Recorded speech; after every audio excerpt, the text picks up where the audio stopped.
Assalamualaikum warahmatullahi wabarakatuh. Perkenalkan, nama saya Jihan Aulia Nurjana dari Prodi Manajemen Universitas Pancasakti Bekasi. Di sini saya akan memenuhi tugas ujian akhir semester, yaitu Ekonomi Manajerial, dengan dosen pengampu yaitu Ibu Nadia Rista, SPD MPDE. Dengan materinya yaitu mereview jurnal. Langsung saja, di sini saya akan mereview jurnal dengan judul yaitu Pengaruh Literasi Keuangan Terhadap Pengolahan Keuangan Pengusaha Kecil Asli Papua di Kota Jayapura. Penulisnya yaitu Ridho Adefatul Hafiz dan Hesti Murwani Putri, jurusan Manajemen Fakultas Ekonomi dan Bisnis Universitas Cendrawasih. Nama jurnalnya yaitu Jumabis, Jurnal Manajemen dan Bisnis. Dan tahun atau nomornya itu volume 6, nomor 2 edisi November tahun 2022 dengan jumlah halaman yaitu 13 halaman.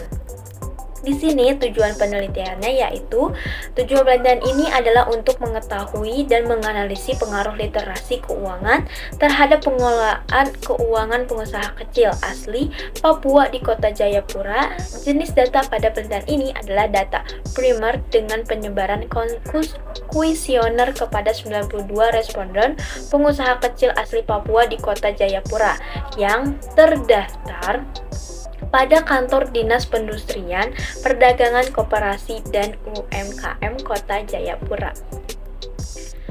Dan hipotesis dari jurnal yang saya baca ini, yang pertama yaitu ada pengetahuan literasi keuangan mengenai pengetahuan keuangan dasar berpengaruh terhadap pengolahan keuangan. Kedua, pengetahuan literasi keuangan mengenai simpanan dan kredit berpengaruh terhadap pengelolaan keuangan. Yang ketiga, pengetahuan literasi keuangan mengenai asuransi berpengaruh terhadap pengelolaan keuangan. Keempat, mengetahui literasi keuangan mengenai investasi berpengaruh terhadap pengolahan keuangan. Dan yang kelima, pengetahuan literasi keuangan mengenai pengetahuan keuangan dasar, simpanan dan kredit, asuransi dan investasi secara simultan berpengaruh terhadap pengolahan keuangan. Dan selanjutnya ada populasi dan sampel. Populasi dalam penelitian sebanyak 1.125 pengusaha kecil asli Papua pada sektor perdagangan yang menjalankan usahanya di Kota Jayapura yang terdata pada Dinas Perindustrian, Perdagangan Koperasi dan UMKM Kota Jayapura.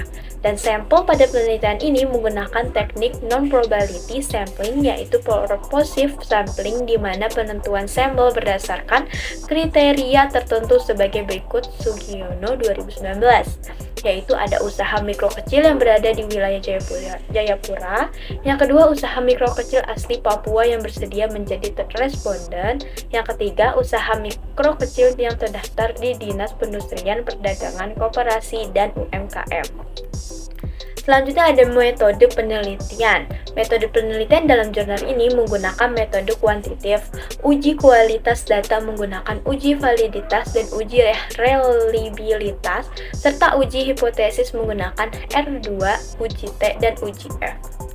Dan hasil penelitian atau pembahasannya yaitu dari jurnal ini, hasil uji T menemukan bahwa literasi keuangan mengenai pengetahuan keuangan dasar, simpanan dan kredit, serta investasi berpengaruh signifikan terhadap pengelolaan keuangan pengusaha kecil asli Papua. Sedangkan literasi keuangan mengenai asuransi tidak berpengaruh signifikan terhadap pengelolaan keuangan pengusaha kecil asli Papua di Kota Jayapura. Selanjutnya, hasil uji F menemukan bahwa literasi keuangan mengenai pengetahuan keuangan dasar, simpanan dan kredit, investasi serta asuransi berpengaruh signifikan terhadap pengelolaan keuangan pengusaha kecil asli Papua di Kota Jayapura. Dan selanjutnya, menurut saya kelebihan dan kekurangan dari jurnal yang ini yang saya baca, yaitu yang pertama, kelebihan menurut saya, kelebihan dari jurnal tersebut yaitu jurnal tersebut sudah memuat hasil penelitian secara detail dan terperinci, bahkan susunannya tertara rapi dari abstrak, latar belakang, tujuan penelitiannya, dan sudah menyediakan kesimpulan dalam jurnal sehingga memudahkan pembaca untuk memahaminya. Dan kalau misalnya untuk kekurangan dalam jurnal ini menurut saya kekurangan dari jurnal yaitu jurnal tersebut tidak ada ruang untuk merespon. Hal ini membuat sebagai pembaca hanya bisa membaca isi jurnal tersebut tanpa saja bisa menyampaikan pendapatnya. Mungkin itu saja yang bisa saya sampaikan dari review jurnal ini. Mohon maaf bila ada kekurangan atau kesalahan yang saya katakan. Sekian dari saya. Wassalamualaikum warahmatullahi wabarakatuh. Terima kasih.